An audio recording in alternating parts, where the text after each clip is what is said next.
Hello student.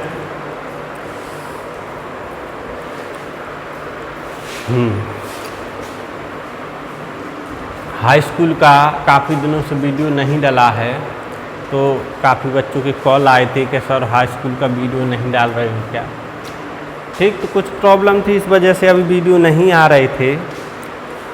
लेकिन जब बच्चों की कॉल आई तो फिर आज से हमने वीडियो डाला है। ठीक, तो इस वीडियो में आपको लिखना नहीं है, सिर्फ समझना है।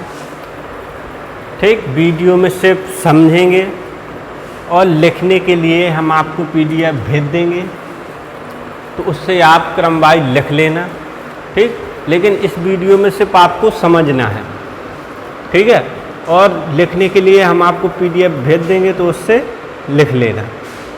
ठीक, तो जो पिछला वीडियो था हमने हाई स्कूल का भेजा था, उसमें हमने पाचन तंत्र तक पढ़ा दिया था कि भोजन कहाँ से जाता है, किधर क्या क्या भोजन में मिलता है, भोजन का पाचन कैसे होता है, उसके बारे में हमने आपको डिटेल में बता दिया था। ठीक, अब पाचन के बाद दूसरा जो तंत्र आता है उसको कहते हैं श्वसन तंत्र, क्योंकि जितना भोजन का पाचन जरूरी होता है वैसे ही श्वसन, सांस लेना भी जरूरी होता है। ठीक, तो जो नेक्स्ट तंत्र है वो है श्वसन तंत्र।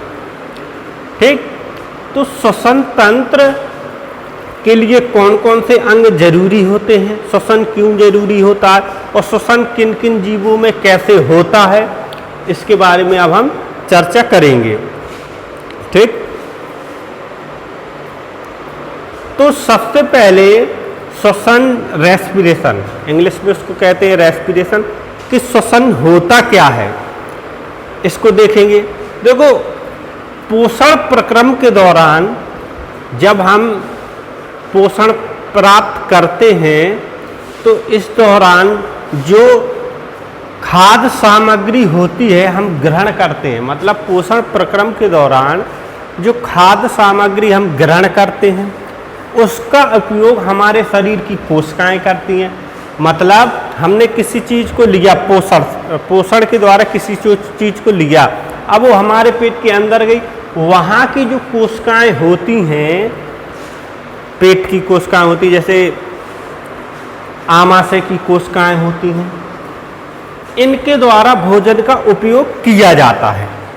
काय के लिए किया जाता है? ताकि ये भोजन का उपयोग करें और हमारे शरीर को ऊर्जा प्रदान करें। ठीक, क्योंकि भोजन से ही तो हमारे शरीर को ऊर्जा प्रदान होती है। तो जो भी हम पोषण प्राप्त करते हैं उसका उपयोग हमारे शरीर की कोशिकाएं करती हैं। क्यों करती हैं? ऊर्जा उत्पन्न करने के लिए करते हैं।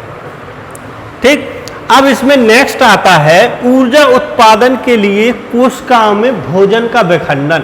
अब जो ऊर्जा उत्पन्न हुई है उस ऊर्जा के उत्पादन के लिए भोजन का विखंडन किया जाता है।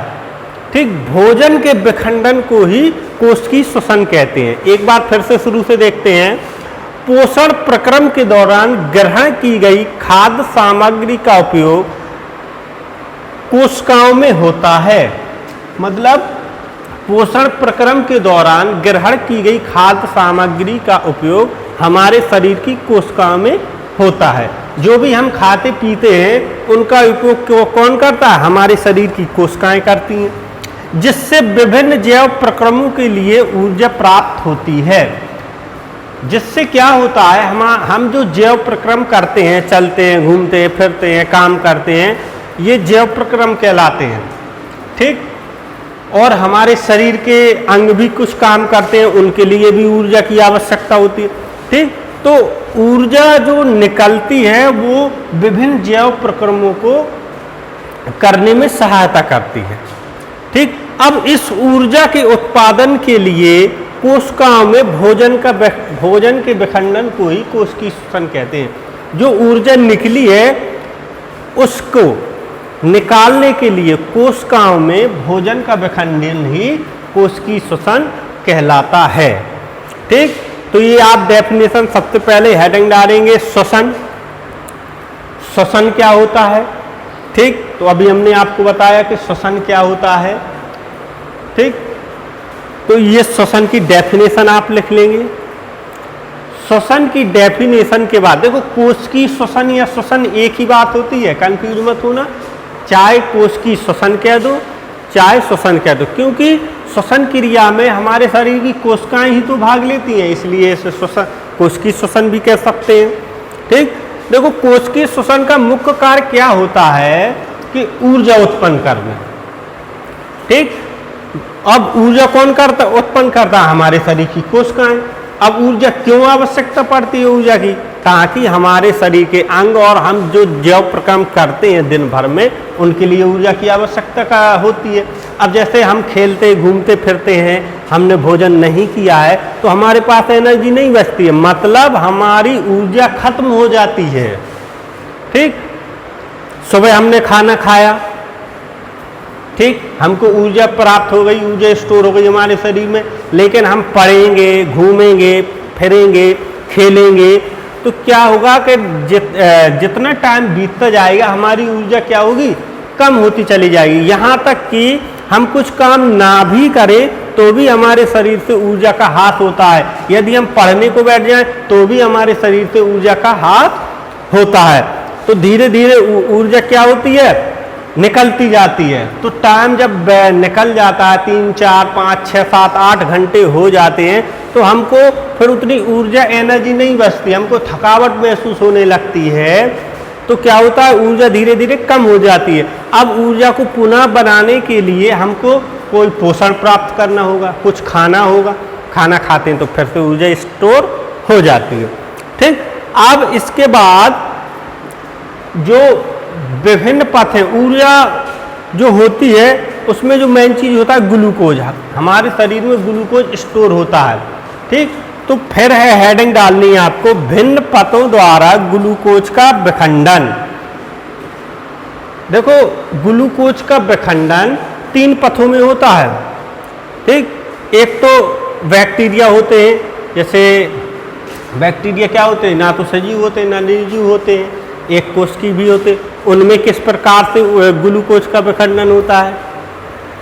ठीक, और दूसरा होता है सजीव, इनमें किस प्रकार से ग्लूकोज का विखंडन होता है?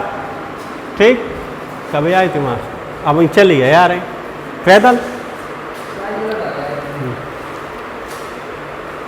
ठीक, तो ग्लूकोज होता है C6H12O6। ये तो आप जानते हो, इसमें कार्बन के 6 अणु होते हैं, कार्बन के 6 अणु होते हैं, तो हमने 6 कार्बन इधर लिख दिया है। अब कोश का द्रव, देखो हर जीव में कोश का द्रव पाया जाता है, तो ग्लूकोज का कोश का द्रव में काय में बदल जाता है? पाइरुवेट में बदल जाता है।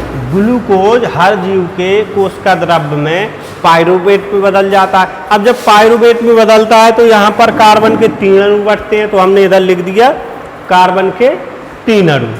ठीक, अब 3 पथों में जो पाइरुवेट होता है उसको जीव कैसे यूज करते हैं? 3 पथ होते हैं इसके। नंबर 1 वो पथ जिसमें O2 क्या होता है? अनुपस्थित होता है, ऑक्सीजन की अनुपस्थिति होती है, मतलब ऑक्सीजन उसमें भाग नहीं लेता है।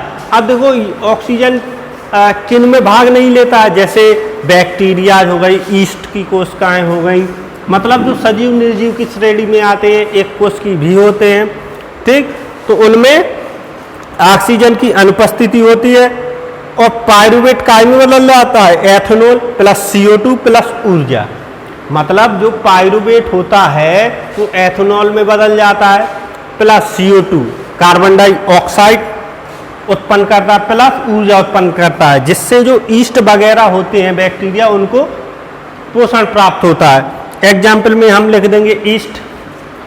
ठीक, तो ये तो बात हुई ऑक्सीजन की अनुपस्थिति में पाइरुवेट का विखंडन हुआ, ऑक्सीजन की अनुपस्थिति में बना क्या? एथेनॉल प्लस CO2 प्लस ऊर्जा। एग्जाम्पल लिख लेंगे ईस्ट। ईस्ट की कोशिकाओं में ऑक्सीजन की अनुपस्थिति में पाइरुवेट का विखंडन होता है। कहाँ पर? कोश का द्रव्य में। दूसरा पद देखते हैं O2 का अभाव। अब O2 का अभाव या O2 की अनुपस्थिति, इसमें थोड़ा अंतर होता है।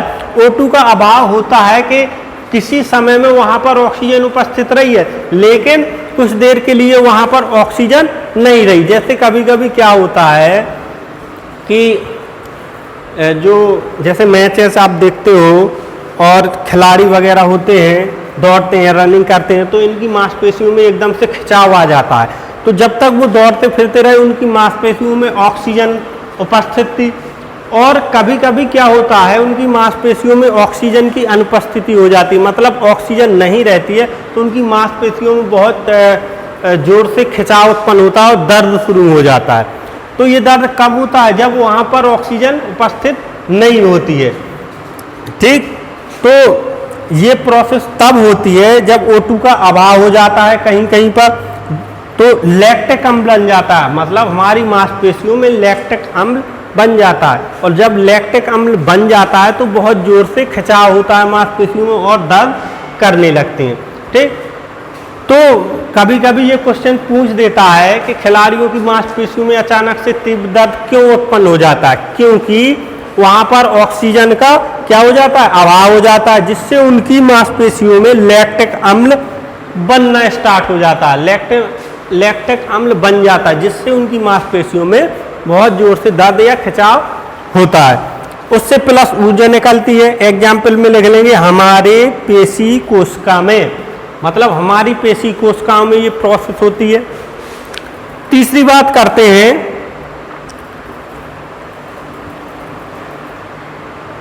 इधर थोड़ा और लिख देंगे, O2 की उपस्थिति, मतलब ऑक्सीजन की उपस्थिति प्लस CO2 प्लस जल प्लस ऊर्जा, ये प्रोसेस है हमारे शरीर में होती है। मतलब ऑक्सीजन की अनुपस्थिति में पायरुवेट बदल जाता है CO2 में, जो हम गैस बाहर निकालते हैं, प्लस जल प्लस ऊर्जा उत्पन्न होती है। ये इसमें आप लिख सकते हैं मानव, एग्जाम्पल में आप मानव लिख सकते हैं, क्योंकि ये जो प्रोसेस होती है ऑक्सीजन की अनुपस्थिति में पायरुवेट बदल जाता है काय में? CO2 प्लस जल प्लस ऊर्जा में बदल जाता है। ठीक, तो ये जो तीन पथ थे 1 2 3, तीनों पथों में जो ग्लूकोज होता है, सबसे पहले ग्लूकोज कोशिका द्रव में पहुंचता है तो काय में बदल जाता है? पायरुवेट में बदल जाता है, प्लस ऊर्जा उत्पन्न करता है। अब जब पायरुवेट में बदलता है तो 6 कार्बन के अणु बचते हैं, इधर 6 हैं, इधर 3 बचेंगे। ठीक, अब इस पायरुवेट का तीनों पथों में अलग अलग से यूज होता है, तीनों पथों में अलग अलग से कार्य होता है, ईस्ट कोशिका में, हमारी पेशी कोशिका में और मानव कोशिका में। तो ये तीनों पथ हैं, हम आपको PDF में भेज देंगे, ये आप तीनों पथ PDF से लिख लेना। अब जो नेक्स्ट आता है, श्वसन कितने प्रकार के होते हैं? ठीक, श्वसन 2 प्रकार से होता है, एक तो होता है वायवीय श्वसन, दूसरा होता है अवायवीय श्वसन। ठीक, तो दोनों को हम इस प्रकार से लिख लेंगे, श्वसन एक साइड लिख लेंगे वायवीय, दूसरे साइड लिख लेंगे अवायवीय श्वसन। अब जो वायवीय श्वसन होता है उसमें क्या होता है? ऑक्सीजन, मतलब ऑक्सीजन की आवश्यकता पड़ती है।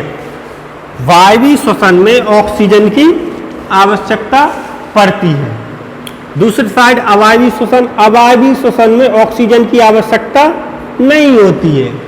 तो इस प्रकार हम देखो O2 की अनुपस्थिति, ऑक्सीजन इसमें क्या अनुपस्थित, तो इसको हम अवायवीय श्वसन बोल सकते हैं। जो ईस्ट कोशिका में होता है वो अवायवीय श्वसन होता है, क्योंकि इसमें ऑक्सीजन की आवश्यकता नहीं होती, और जिसमें ऑक्सीजन की आवश्यकता होती है उसको हम क्या कहते हैं?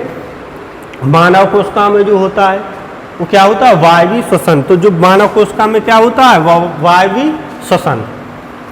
क्या संतोष, पानी नहीं ले आओ यार, हाँ ठंडा पानी ले आओ थोड़ी। ठीक, दूसरा है ग्लूकोज का पूर्ण अपचयन होता है, मतलब जो वायवीय श्वसन होता है उसमें ग्लूकोज का पूर्ण अपचयन होता है, मतलब पूर्ण रूप से उसका यूज किया जाता है। प्लस CO2 निकलती है, कार्बन डाइऑक्साइड, प्लस H2O निकलती है, प्लस ऊर्जा मुक्त होती है। तो ये श्वसन हमारी कोशिका में होता है। ठीक, तो जो ग्लूकोज होता है उसका पूर्ण अपचयन होता है, CO2 निकलता है, जल निकलती है प्लस ऊर्जा, यहाँ पर भी CO2 जल प्लस ऊर्जा निकली है। तो मतलब वायवीय श्वसन में ग्लूकोज का पूर्ण अपचयन होता है। इसके तरफ दूसरी तरफ देखते हैं, अवायवीय श्वसन में ग्लूकोज का अपूर्ण अपचयन होता है, मतलब पूरी तरह से अपचयन नहीं होता है। और बनता क्या है, एथेनॉल, लैक्टिक अम्ल प्लस CO2। अब एथेनॉल, लैक्टिक अम्ल प्लस CO2 बनता है, प्लस ऊर्जा उत्पन्न होती है। अब देखो, जो अवायवीय श्वसन है, इन दोनों कोशिकाओं में हुआ है अवायवीय श्वसन, ठीक, ईस्ट कोशिका में और हमारी पेशी कोशिका में।